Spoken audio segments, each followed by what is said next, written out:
El conocimiento no es estático, se cuestiona, se comparte y evoluciona. Esto es Ruta del Conocimiento, Diálogo y Futuro.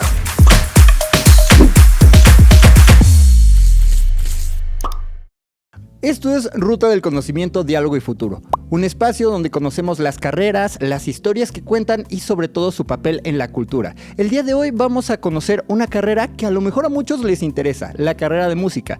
Para eso tenemos al coordinador de la licenciatura en música, el maestro Alejandro Marín. ¿Cómo está, señor? Buenas tardes. Hola, ¿cómo estás? ¿Qué tal? Bien, gracias. Muchísimo gusto de tenerlo aquí. Encantado. Gracias por la invitación. Maestro, primero que nada, para ir a empezar rompiendo el hielo, evidentemente la música es una licenciatura que a lo mejor todos tienen la noción de que existe, pero no saben realmente qué implica estudiarla de manera formal. ¿Nos podría platicar un poco? Claro que sí. La licenciatura en música lo que busca es formar profesionales de la música. Y cuando decimos profesionales de la música, empezamos a hacer una serie de distinciones. Por ejemplo, un profesional de la música es aquel que puede crear, es decir, el compositor, aquel o aquella que puede tocar un instrumento, quien puede enseñar la música, estaríamos hablando de la docencia. Entonces, dentro de ese marco grande de la licenciatura en música, hay ciertas direcciones con las cuales uno puede estudiar la música, ¿no? ¿Y qué áreas son las más comunes a las que normalmente los alumnos llegan y dicen, yo quiero hacer esto? Claro. Bueno, una terminal, así le llamamos nosotros.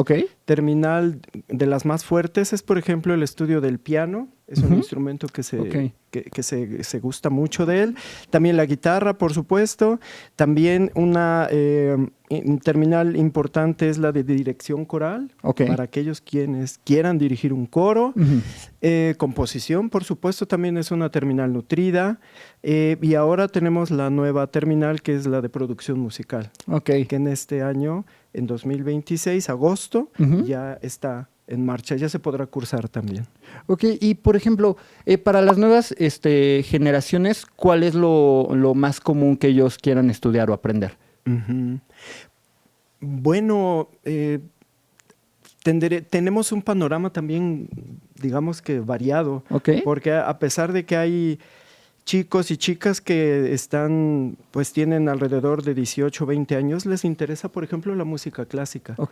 Y eso es peculiar, ¿no? Sí, porque es algo curioso, ¿no? Es algo curioso porque pensamos que la música clásica es o para los abuelitos o es un poco aburrido. Tenemos ese interés, también tenemos aquellos maestros, estudiantes que tienen una vocación por enseñar, que les gusta mucho. Contamos con estudiantes de otras partes, de otros municipios del estado, donde vienen a formarse a la licenciatura y después, de una manera, a mí me parece encantadora, regresan a sus poblaciones y empiezan a enseñar música. Pueden ser a través de la rondalla, del coro. Entonces, tenemos un panorama variado.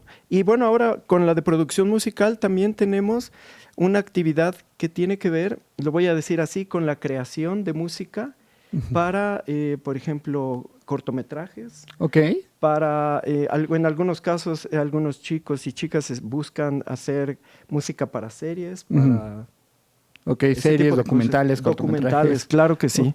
Oiga, y bueno, hablando de este ámbito que es muy interesante, evidentemente todas las artes constan de un objetivo en específico, que es contar una historia, ¿no? Dar un mensaje. ¿La música qué papel juega aquí?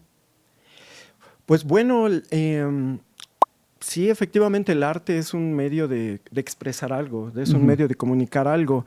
La música, yo creo que también finalmente comunica algo. Voy a decirlo de manera así, comunica emociones, principalmente, ¿no? Entonces, es una cosa maravillosa porque a través de las ondas sonoras, del sonido, de las melodías, uno se puede sentir conmovido. Claro, cuando en una canción, por ejemplo, tenemos un texto, bueno, digamos que el texto ya nos pone en marcha para saber qué se está diciendo, ¿no?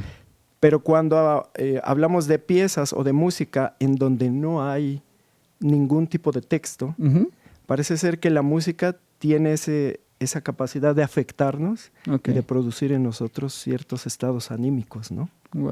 Pues precisamente me imagino que ahí vienen como que la palabra de llamarse música clásica es como como lo anterior a todo lo demás, ¿sí? O sea, es como realmente lo que es lo primordial para entender antes de entender toda la música. Ajá, sí, se queda como, también como en los coches, ¿no? Es un Ok. clásico, eso se han quedado Ujú. como cierto tipo de repertorio, cierto tipo de compositores a los cuales uno hay que acudir, pues en primera para saber cómo ir generando el propio lenguaje musical y también pues para formarse, ¿no? Uno Ujú. tiene que partir de una base necesariamente, claro. ¿Tiene algún compositor de música clásica favorito?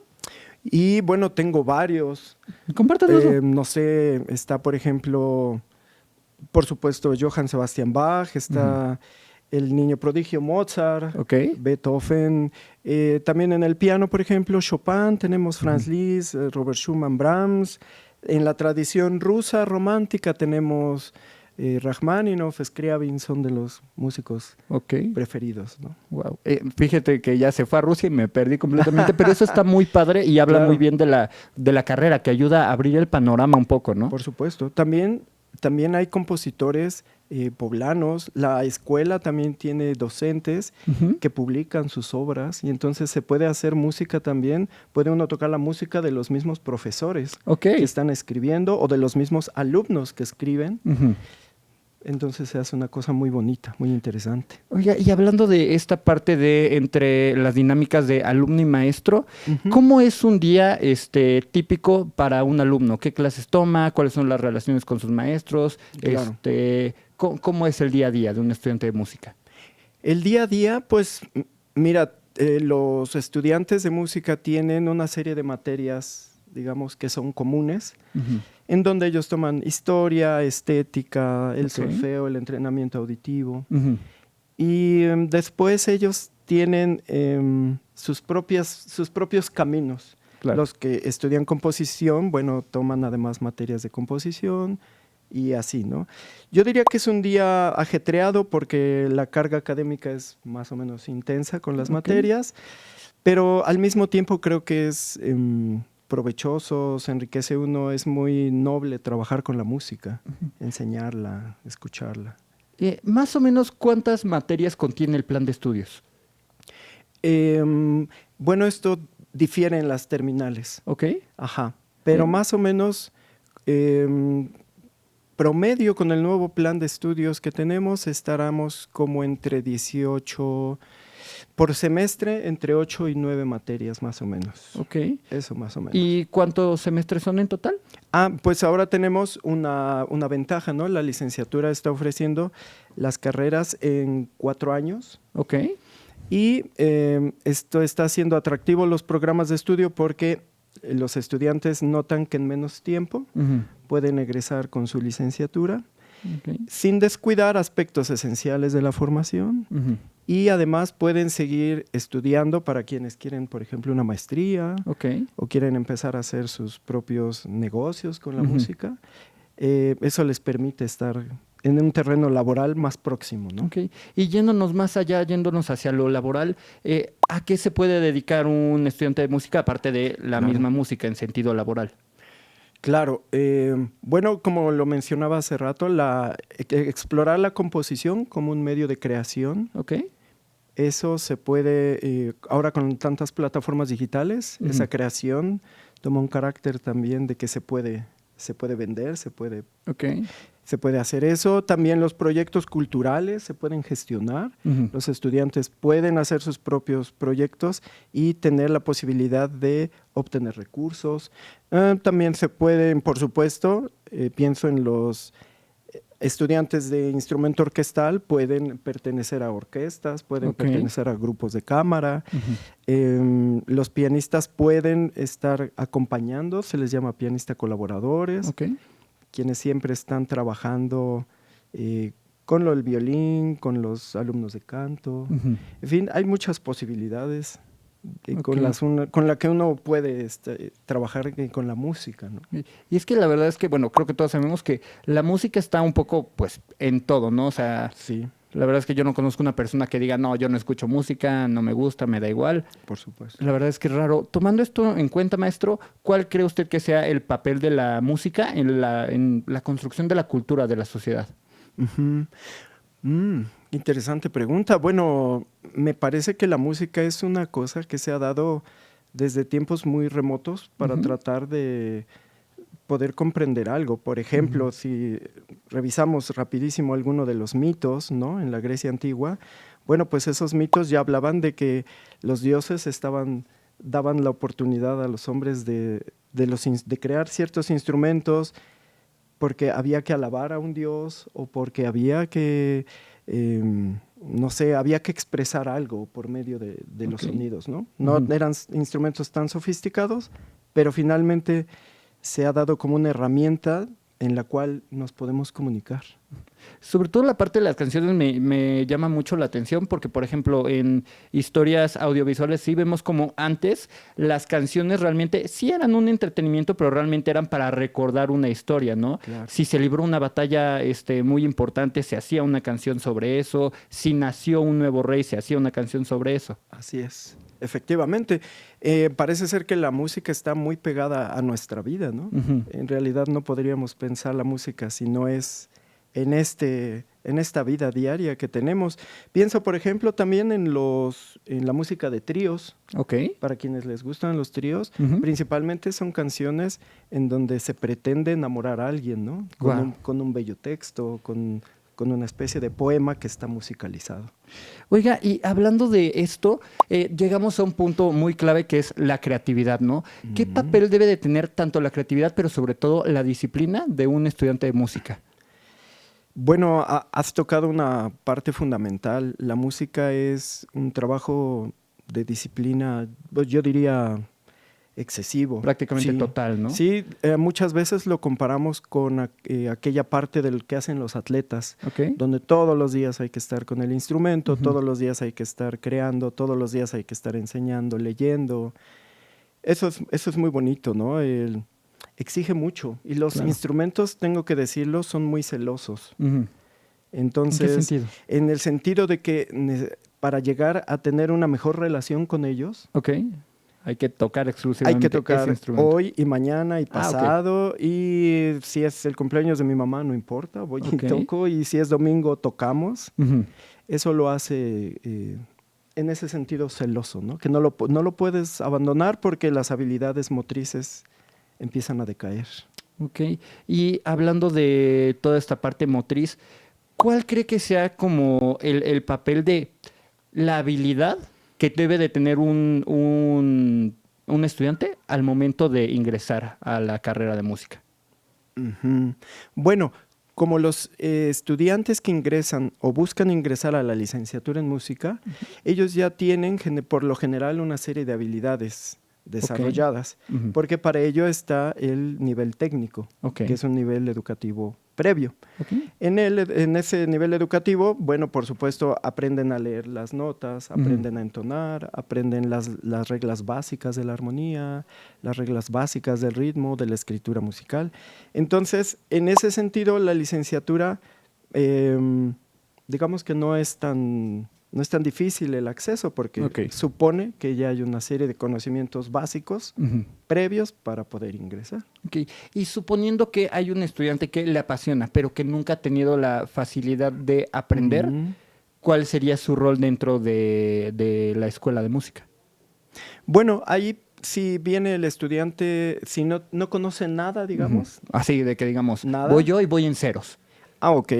Eso entonces tendría una mejor dirección, por ejemplo, en los niveles educativos anteriores. Que es, ahora también se cambió el nombre, vamos a tener un bachillerato artístico, es decir, un bachillerato con miras hacia las personas que buscan el desarrollo artístico, y el nivel técnico superior universitario, que ahora son dos niveles previos que abonan para que en la licenciatura los estudiantes lleguen con mejor formación.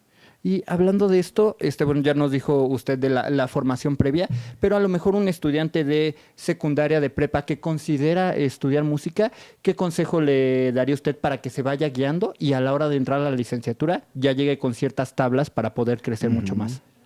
Claro, en primera, yo les recomendaría a estos jovencitas con la inquietud de estudiar música, que si es si es una voz interior la que les está dictando esto, que lo hagan, que se acerquen a la institución, en este caso con nosotros, para que puedan empezar a desarrollar paulatinamente su habilidad musical. Okay. Se lo digo porque la música también tiene esta parte en donde dice uno, a muchos papás dicen, no, mejor estudia otra carrera porque de la música no se vive, ¿no? Claro. No se vive, no se encuentra trabajo. Entonces, esa voz interior muchas veces se ve, pues voy a decirlo, opacada o disminuida. Y creo que no, creo que debe ser la voz que nos guía y que nos conduce por esta vida. Maestro, y en una pregunta más personal, sobre todo para ir cerrando, ir aterrizando. Claro. ¿Qué fue lo que le hizo a usted emergerse en este camino de tomar la música como carrera y forma de vida? Claro. Bueno, yo nací viví, voy a decirlo así, en casa de mis abuelos. Okay. Y en casa de mis abuelos, desde muy chiquito yo escuchaba siempre música clásica. Wow. Ajá. Entonces, finalmente creo que eso produjo en mí una estimulación, no sé si inconsciente, voy a decir, probablemente. Sí, muy probablemente. Mi abuelo, Alejandro, era un amante de la música clásica, era un fanático de los pianistas. Y claro que yo nací en ese contexto y pues a los 6 años yo escuchaba Tchaikovsky, Mozart, Beethoven, sí, estaba yo. Es muy poco común, la verdad. Claro que sí. Incluso en casa de mis abuelos la música popular no se escuchaba tanto. Mi abuelo se enojaba un poco por escuchar esa música. Creo que eso tuvo que ver. Y del lado de mi abuelita, del lado materno, de mis abuelos maternos, tengo... pues sí, el bisabuelo tocaba guitarra, violín, o sea, había por ahí ya también. Sí, era algo. Multiinstrumentista, digámoslo así. Pues podríamos decirlo así, ¿no? Wow. Entonces creo que esas dos cosas, a lo mejor el hilo genético o lo que la ciencia dice como que los genes y el entorno en el que pues yo crecí, eso favoreció mucho para que yo tuviera la convicción de dedicarme a la música. Ok, maestro, y me gusta cerrar esta pregunta para que a lo mejor los que nos ven se vinculen un poco más. Claro. En términos de música comercial, ¿algún artista, alguna banda que a usted le guste, le llame la atención? Claro que sí. Pues, por ejemplo, me gustan las canciones de Bruno Mars. Los arreglos que hacen los músicos de Bruno Mars son maravillosos. Celine Dion me parece que tiene una voz encantadora. ¿Qué otra cosa? No sé. Beatles, Chicago, las bandas, ¿no? Claro. Me parece que el mundo de la música es vastísimo. Lo que nosotros intentamos hacer es, a través de autores que son clásicos, comprender el estudio de la música. Perfecto, pues muchísimas gracias, maestro, por su tiempo, por haber estado aquí. La verdad es que fue una plática muy amena, sobre todo conocer la perspectiva de un maestro y sobre todo para aquellos que nos están viendo que consideran estudiar esta licenciatura, que vean un poco que a veces no todo es como muy arcaico, muy cuadrado, sino que hay matices sobre todo y mucho más en la música. Así es, claro que sí, es un fenómeno exquisito para estudiar y para poder desarrollarse y apropiarlo como forma de vida. Perfecto, pues otra vez, maestro, muchísimas gracias por estar aquí. Y con esto cerramos. Él fue el maestro Alejandro Marín, coordinador de la licenciatura en música. Con esto nos vamos, esperamos que hayan disfrutado mucho de esta emisión y no se olviden que siempre para una pasión hay una carrera y para una carrera hay un desarrollo. Nos vemos en la próxima. Ruta del conocimiento, diálogo y futuro, donde el conocimiento se comparte.